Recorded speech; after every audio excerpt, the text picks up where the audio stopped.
Hi friends, అందరైతే ఎట్లున్నారు, బాగున్నారా? ఈరోజు అయితే నేను గోకరకాయ కర్రీ చేస్తున్నా. కట్టెల పొయ్యి మీద వర్షం వచ్చేటట్టే చేసింది. వర్షం అయితే తగ్గిపోయింది, అంటే చినుకులు పట్టేసింది కదా. మంచిగా పప్పు వేసి అయితే చేస్తున్నా. మరి మీరందరూ ఏం కర్రీ చేసుకున్నారు? మీకెంతమందికి ఇష్టం మరి గోరు చిక్కుడు కర్రీ అంటే? ఇది కట్టెల పొయ్యి మీద ఫ్రై చేసుకుంటే బాగుంటుంది అన్న టేస్ట్. కొంచెం సాల్ట్ వేస్తే మంచిగా ఉంటుంది.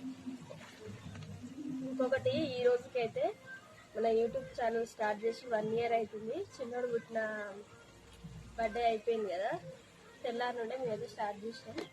అందరికీ చాలా థ్యాంక్స్. 1 year లోపు 1 lakh సబ్స్క్రైబర్స్ అయితే మనం రీచ్ అయిపోయినాం.